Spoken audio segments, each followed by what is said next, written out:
హస్తకళా రంగంలో తమకంటూ ఒక ప్రత్యేకతను చాటుకుంటూ కొండపల్లి బొమ్మల కళాకారులు మనుగడ సాగిస్తున్నారు. అందుకే ప్రపంచానికి ఆంధ్రప్రదేశ్లోని ఎన్టీఆర్ జిల్లా కొండపల్లి బొమ్మలు తలమానికంగా నిలిచాయి. కొండపల్లి కొయ్య బొమ్మకు అంతర్జాతీయ మార్కెటింగ్ అవకాశంపై బొమ్మల తయారీ కళాకారులు ఆశాభావం వ్యక్తం చేస్తున్నారు. ఎంతో ఖ్యాతి గడించిన కొండపల్లి బొమ్మల పరిశ్రమ గతంలో సంక్షోభాన్ని ఎదుర్కొని బయటపడింది. ప్రభుత్వం నుంచి సరైన ప్రోత్సాహం లభించడంతో బొమ్మల తయారీ కళాకారులు వృత్తి నైపుణ్యాన్ని పెంపొందించుకుంటున్నారు. దీంతో వారి జీవనం మెరుగుపడింది. కొండపల్లి కొయ్య బొమ్మలకు కళాకారులు ప్రాణం పోస్తున్నారు. ఒక విశిష్టమైన శైలి, సంప్రదాయ పద్ధతుల్లో రూపొందించే కొండపల్లి బొమ్మలు ఎవరినైనా కట్టిపడేస్తాయని చెప్పడంలో అతిశయోక్తి కాదు. కొండపల్లి బొమ్మలను పశుపక్ష్యాదులు, మానవాకృతులు అనే రెండు ప్రధాన అంశాలుగా విభజించారు.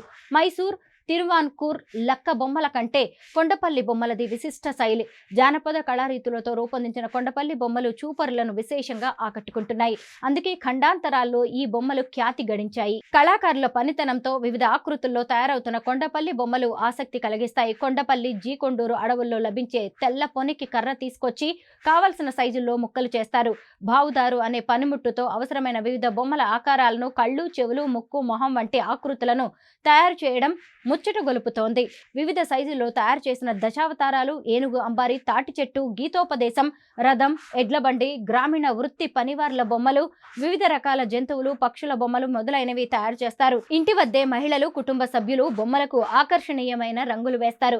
బొమ్మల తయారీ మాత్రమే కాకుండా ఇక్కడ విక్రయ దుకాణాలు కూడా ఉన్నాయి. అంతేకాకుండా ఉత్పత్తిదారులకు గిట్టుబాటు ధర చెల్లించి లేపాక్షి ఎంపోరియం ద్వారా కొండపల్లి బొమ్మలను విక్రయిస్తుంటారు. కొండపల్లి బొమ్మల పరిశ్రమ అభివృద్ధికి ప్రభుత్వం పలు శిక్షణ కార్యక్రమాలు నిర్వహిస్తోంది. విజయవాడ మాజీ ఎంపీ నాని 90.5 లక్షలతో హస్త కళాకారుల కోసం 4 వంతెనల సెంటర్ నుంచి కిల్లా రోడ్డు సెంటర్ వరకు వెళ్లే మార్గంలో గత ఏడాది కొండపల్లి బొమ్మల తయారీ విక్రయ భవనాన్ని నిర్మించారు. ఆన్లైన్లోనూ కొండపల్లి బొమ్మ అందుబాటులోకి వచ్చింది. ఫ్లిప్కార్ట్ ప్లాట్ఫామ్ గా SERF ఆధ్వర్యంలో కొండపల్లి బొమ్మలను దేశ విదేశాల్లోని వినియోగదారుల చెంతకు చేర్చుతున్నారు. ఆన్లైన్ వేదికగా 4 శతాబ్దాల చరిత్ర కలిగిన కొండపల్లి కొయ్య బొమ్మ ఇక నుంచి తన ప్రాభవాన్ని మరింత చాటబోతోంది.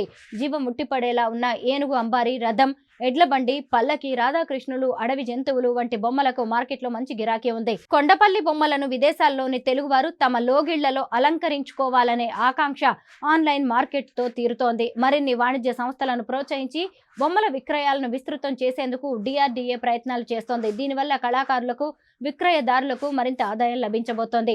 ప్రభుత్వ కార్యక్రమాల్లో అతిథులకు అందించే జ్ఞాపికలను కొండపల్లి బొమ్మలను మాత్రమే ఇవ్వాలని ఇటీవల ప్రభుత్వం నిర్ణయం తీసుకోవడంతో కొండపల్లి బొమ్మల కళాకారులు ఆనందం వ్యక్తం చేస్తున్నారు. రాష్ట్రంలో ఎక్కడ కార్యక్రమం జరిగినా కొండపల్లి బొమ్మలను అందిస్తే తమ అమ్మకాలు పెరుగుతాయని వారు ఆశాభావం వ్యక్తం చేస్తున్నారు. 4 శతాబ్దాల చరిత్ర కలిగిన కొండపల్లి కొయ్య బొమ్మపై ముస్కాన్ టాయ్స్ సమర్పణలో కళాకారుడు, విక్రయదారుడు షేక్ మహమ్మద్ ఏడాది క్రితం మొట్టమొదటిసారిగా పాటను రచించారు. కొండపల్లి బొమ్మ తయారవుతున్న విధానం, దాని విశిష్టతను ఈ పాటలో తెలిపారు. సంగీతం, స్వరకల్పన షేక్ మీరావలి అందించారు. కొండపల్లి బొమ్మల తయారీ, విక్రయ భవన సముదాయంలో షోరూం ఏర్పాటు చేయాల్సిన అవసరం ఉంది. బొమ్మల తయారీకి షాపులు ఉన్నాయి కానీ విక్రయానికి షోరూం లేదు. దీంతో కళాకారులు ఇళ్ల వద్ద తయారు చేసి అమ్ముతున్నారు. గతంలో 100 మంది హస్త కళాకారులు ఉంటే ప్రస్తుతం 240 మంది ఉన్నారు. వృత్తి నైపుణ్యాన్ని పెంపొందించేందుకు ప్రభుత్వం శిక్షణ కార్యక్రమాలు నిర్వహించి ప్రోత్సహిస్తోంది. ఢిల్లీ, కోల్కతా, ముంబై, బెంగళూరు, చెన్నై, హైదరాబాద్, విశాఖపట్నం, విజయవాడ వంటి నగరాల్లో కొండపల్లి బొమ్మలకు మార్కెటింగ్ సౌకర్యం ఉంది.